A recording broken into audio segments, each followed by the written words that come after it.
What's going on YouTube? Apple just released iOS 17.5 to the public. So let's go over what has changed and answer the question of should you update now or wait?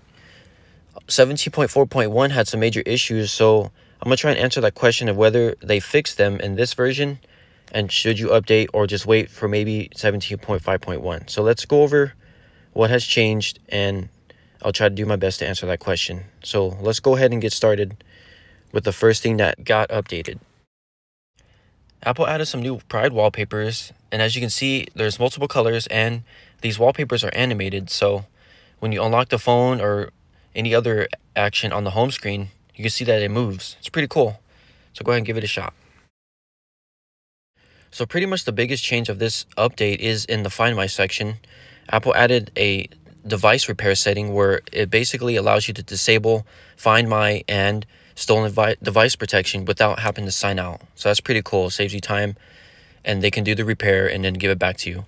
They also collaborated with Google to help you determine if you're being tracked by any tracking device, not just AirTags. So on the Android side too, and basically it just helps keep you secure and prevent stalking and other nefarious uses. So that's really good that they work together to get this going. They added a new function in the news section where you can play daily puzzles and even share them with friends using Game Center. So it's a pretty cool little addition. If you have an Apple News subscription, you can now do daily puzzles in the application itself. They also added a new setting where you can now download news stories and other articles you want to read later on your phone, so you can read it offline. So it's a pretty cool little feature if you want to stay up to date if you're not in an area that has an internet connection. So a new addition to the podcast widget, it now changes colors when you switch between podcasts, so it just makes it more fluid and adaptive. So nothing major, but it's a nice little aesthetic change to the podcast widget. So now that we went through all the changes in iOS 17.5, let's go over some recommendations. Go to Settings, General and About, and check for carrier updates to ensure that you have the best cellular connection on the latest version so you don't get any dropouts or anything like that.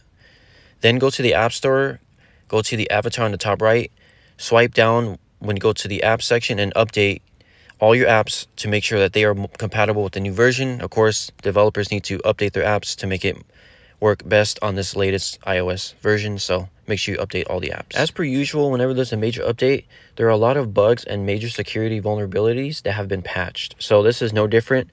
There are over 10 of these, so just in that sense alone, I would update to 17.5 to get these fixed, because these are active vulnerabilities and you never want to be a victim of this. So update if you care about security, but here are all the major bugs that they found and fixed. So, and that pretty much wraps it up. I hope you found this useful. If you have any questions or concerns about the update, let me know. I know in the 17.4.1 update, a lot of things weren't fixed, like Wi-Fi and Bluetooth connectivity.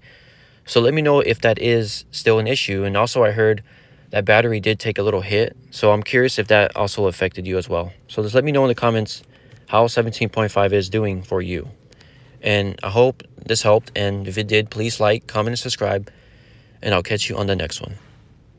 Peace.